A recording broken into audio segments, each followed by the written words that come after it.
פעם חשבו שפינת אוכל חייבת להיות סט שולחן, 6 כיסאות, אותו גוון, אותו גימור, מתאים בדיוק גם למראה שמעל. היום עולם העיצוב פתוח להרבה יותר אפשרויות, ואנחנו לא מחויבים לשמור על סטים. כך שבעצם כשאנחנו מדברים על התאמה של כיסא אוכל לשולחן אוכל, פתוחות בפנינו הרבה מאוד אפשרויות. כמובן שאפשר לבחור באפשרות שהיא כן התאמה מוחלטת בין השולחן לכיסא.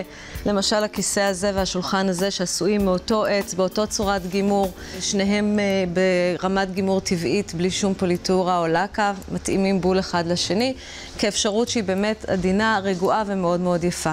אבל יש לנו עוד הרבה מאוד אפשרויות, כמו למשל לקחת כיסא שמשולבים בו אלמנטים נוספים, כמו קש או פיתוחים בגוון שהוא דומה או קרוב שיכול להתאים ולהשתלב עם השולחן, או בכלל ללכת לכיוון אחר ולבחור בכיסא שעשוי מבד או מאור בגוון שהוא קונטרה מוחלטת לגוון של השולחן.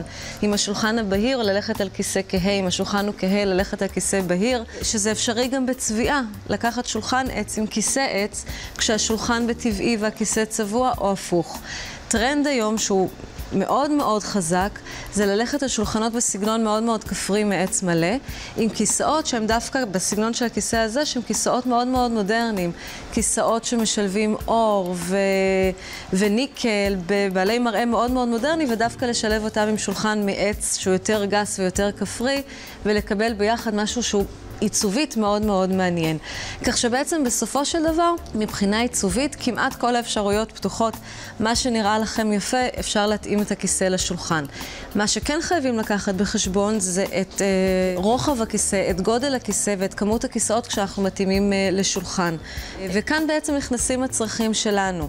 אם אנחנו רוצים להכניס יותר כיסאות ליד שולחן, כי אנחנו צריכים להושיב יותר אנשים, צריך באמת למדוד את רוחב הכיסא. יש כיסאות צרים יותר ויש כיסאות רחבים יותר, ולבחור בכיסאות צרים של רוחב 45 סנטימטר נגיד, כדי שיוכלו להיכנס יותר כיסאות ליד שולחן. ואם אין לנו מצוקה של מקום ואנחנו יכולים לשים כיסאות בצורה מרווחת, אז בוודאי שאפשר גם ללכת על כיסאות שהם רחבים וגדולים, אולי אפילו עם ידיות, לפי מה שיפה בינינו ולפי מה שנוח. עוד אפשרות שחזרה מאוד חזק לאופנה בזמן האחרון זה לשלב ספסל עם כיסאות. כמו בעצם בשולחנות הכפריים של אירופה של פעם, ספסל ארוך לאורך השולחן מצד אחד ומצד שני כיסאות. ככה בעצם אנחנו מרוויחים גם יופי, כי השילוב בין ספסל עץ השולחן עץ הוא מאוד מאוד יפה ומאוד מאוד עכשווי, וגם מרוויחים עוד מקומות ישיבה, למשל ילדים שאתה מושיב אותם על הספסל, אתה יכול להכניס הרבה ילדים על ספסל באורך 2.40, לעומת המבוגרים שיושבים יותר בנוחות על הכיסאות.